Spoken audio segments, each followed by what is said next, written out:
Hi, I'm Andy Kinden. Today you join me at the fabulous Maver Dynamite Ayfield Lakes for a spot of method feeder fishing. Now, most of you know I am partial to a little bit of method feeder flinging throughout the year, but especially this time of year when I think it's coming into its own, catching a few fish all the way through the winter. I just think it's the perfect presentation, it's the perfect trap.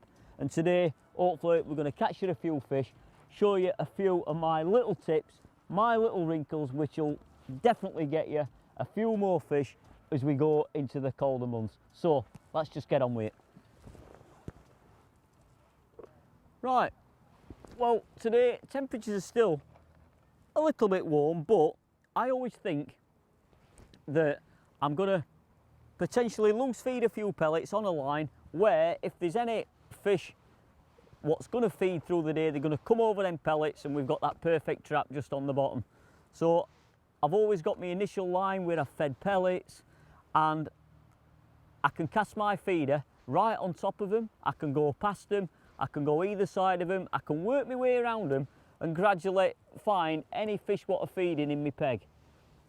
And if them fish really want to have a feed, I've got them pellets what I've loose fed, what they're going to come over. So right, we've put that feeder in now. As soon as that feeder's on the bottom, we don't want to move it at all because it's, you know, it's fishing. The feeder's on the bottom, it's fishing. So it's just a case of sinking the line. We aren't moving that feeder. Because them pellets what we physically put round the feeder, they're now starting to break down. And what I would say, if we were to get a bite at this stage, we'd feel it anyway, we'd feel it through rod.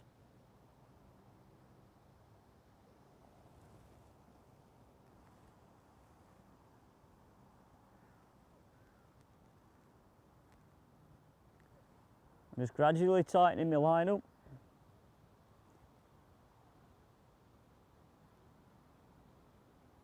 Now I'm one of these anglers, I like to have a slight bend in my tip. I don't like it dead slack. Certain situations you need a slack line method feeder fishing, but when I'm fishing out there into that open water, I like to have a slight bend in my tip. And it gives me the option of reading any line bites. Got a line bite there, a proper line bite to be fair. It gives me the option of seeing any line bites. I can also see any drop back bites and things like that, but I've always got that slight little tension in my tip. Stopwatch, so important when it comes to this type of fishing. As soon as we've cast in, we start it. That is worth its weight in gold at certain times of year because I can time my casts and a pattern will emerge through the day when you know your bites are going to come. And it might be 2 minutes, it might be 5 minutes, it could be 20 minutes, but I'll find a time when I'm likely to get them bites. And I know here on Ayfield, a good time to get bites is anything up to like 5-6 minutes. The colder it gets, it might be 8, 9, 10 minutes, but anything up to 10 minutes, I'm going to get a bite. But in theory, I want a bite within 3 or 4 minutes of it going in. Much after that, it's wasted. So stopwatch, cheap and cheerful, get one worth the weight in gold when it comes to catching fish. So we've put that feeder out and it's literally half a dozen pellets into an area where you can cast, but I've got that option of going past. I can go to the side, I can go to this side, I can actually come closer. But if them fish really want to feed and they want to come over my pellet, I've got some there.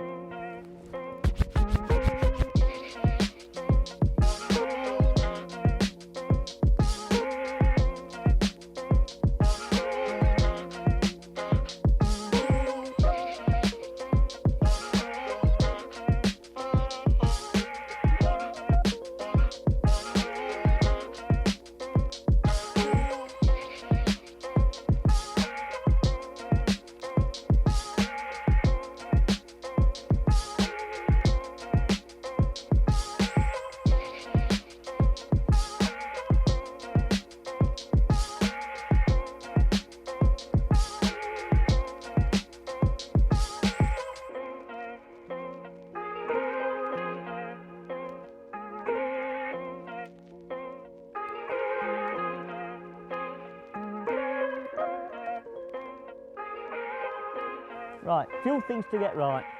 Certainly with any type of feeder fishing, bomb fishing or things like that, get yourself comfy.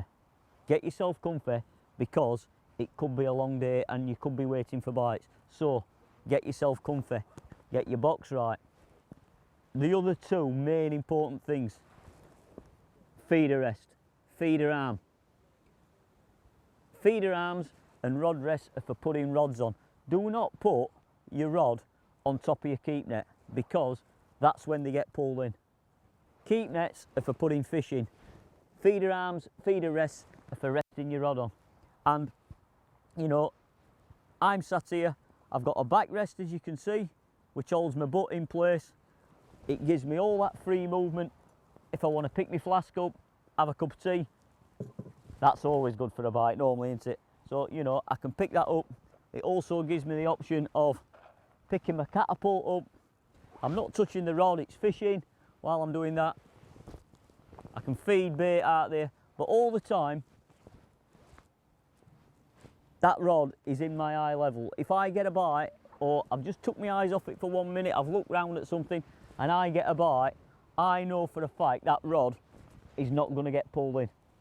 And that is one of the key things. I see so many people get it so wrong when there's no need for it.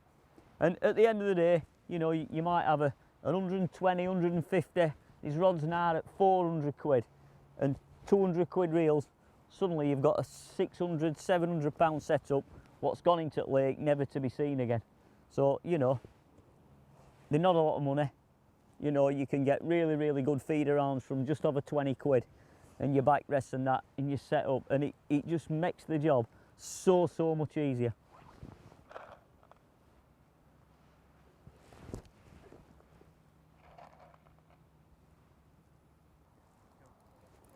Right, well there we go. Here's one bite. He's probably saw I was just catapulting some pellets out. Rod rest did the job. We're now playing a camp. Hardest bit's done.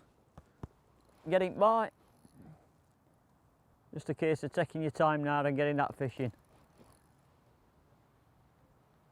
These colder months come about, and every fish is going to be pretty vital. So just take your time getting them. Not a massive fish, but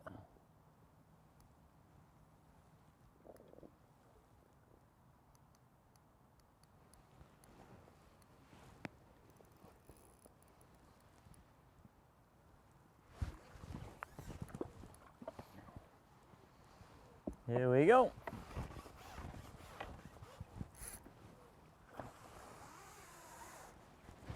You can see that wafter were sat right there inside of its mouth.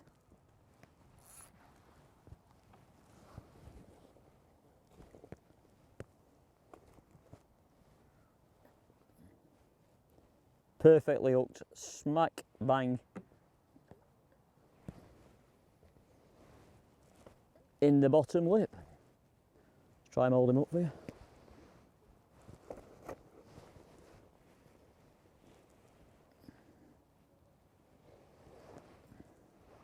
Look. Here we have him, look. £4, lovely fish.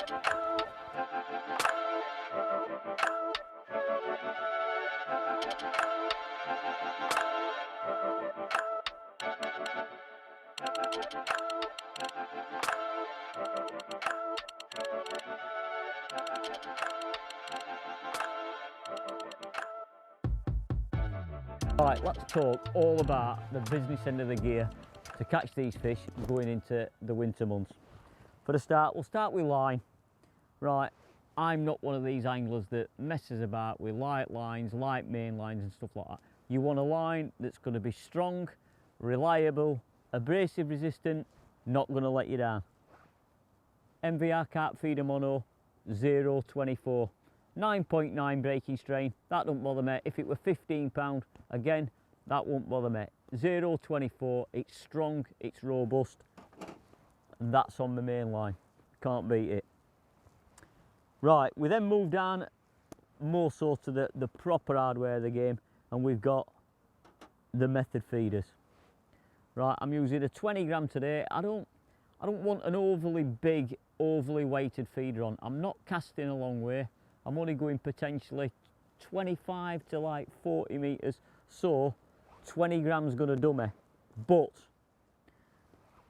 the new MVR method feeders which we've got are, they're also available in 30 and 45 grams.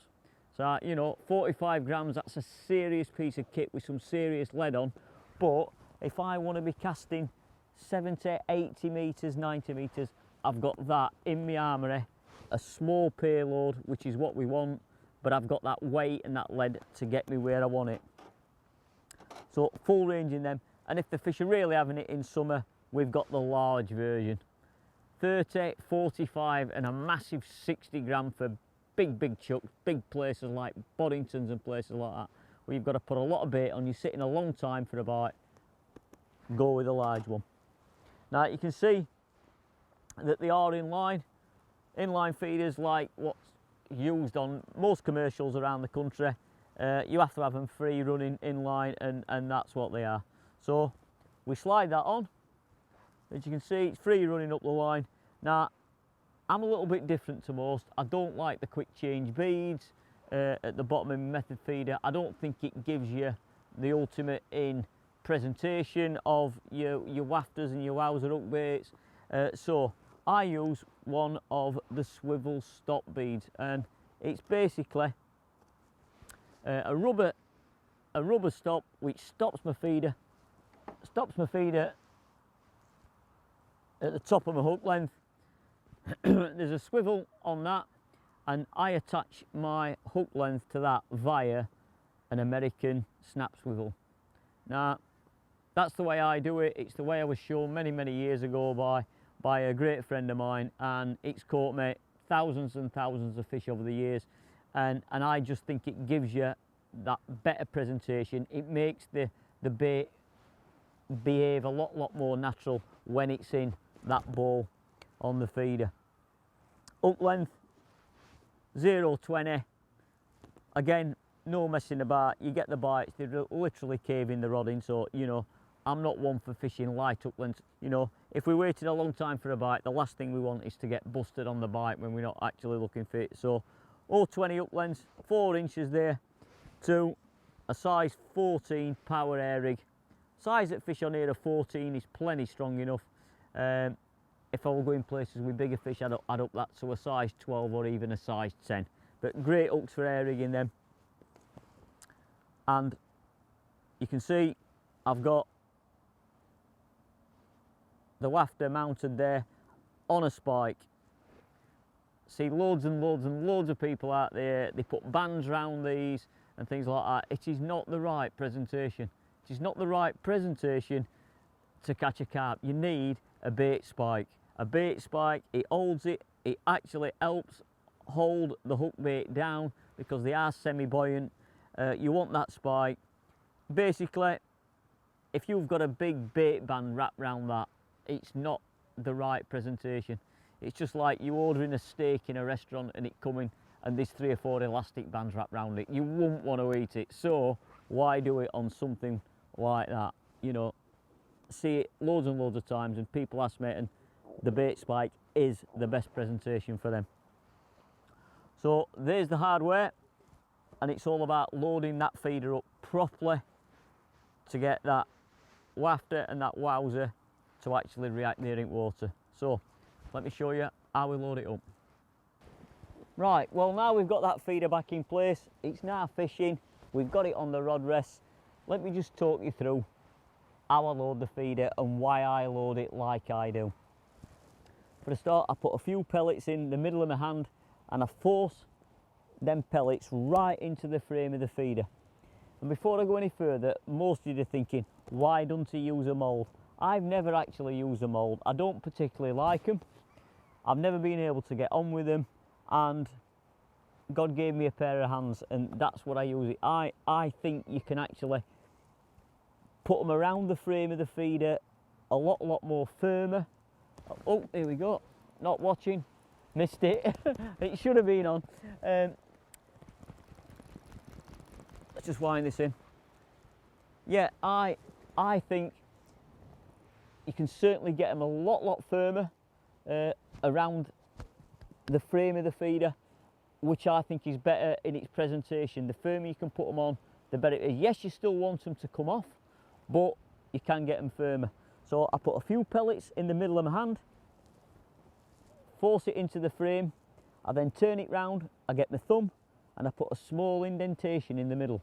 That is where my wafter hook bait is going to sit. I then bring it back on itself into the middle, few more pellets, and then it's a case of moulding it to the right shape. You're basically getting it to that nice little round moulded shape where it's going to sit on the bottom, then pellets are going to release, and right on top, just like a cherry bakewell, you've got your wafter sat in among that lovely little pile of pellets, and it gives you the ideal presentation to catch your fish.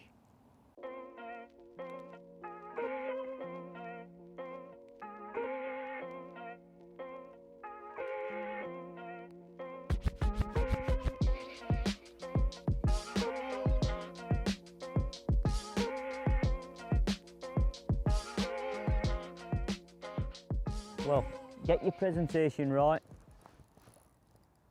get yourself comfortable, get you some bites. And it's like I've said many times before, get yourself comfy, get yourself confident, think about what's happening. Winter time's certainly not for the faint-hearted, but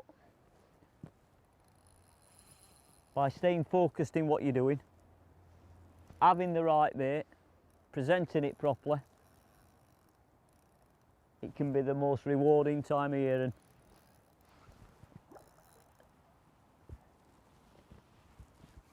And gone are the days on method feeder fishing when it were a case of sticking a big pile on the bottom and waiting while one comes to pick it up. You've got to trick these fish, they've seen it a million times.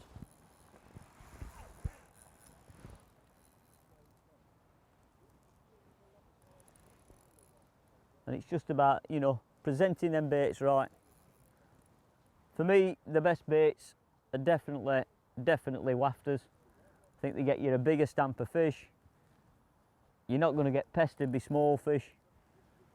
When one picks it up, it's going to be exactly like we've just got here.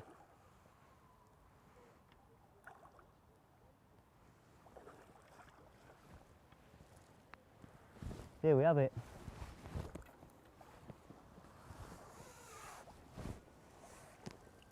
Oh, look at that.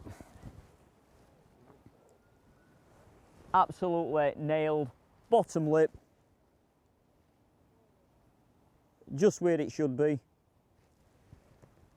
There's your wowzer. Tight Yorkshireman in me can save that for your next fish. Times is hard. Save up on them wafters, you'll pay for your electric bill, won't you?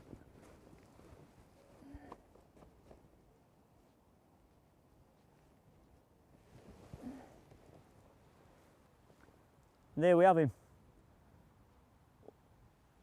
What a fantastic mirror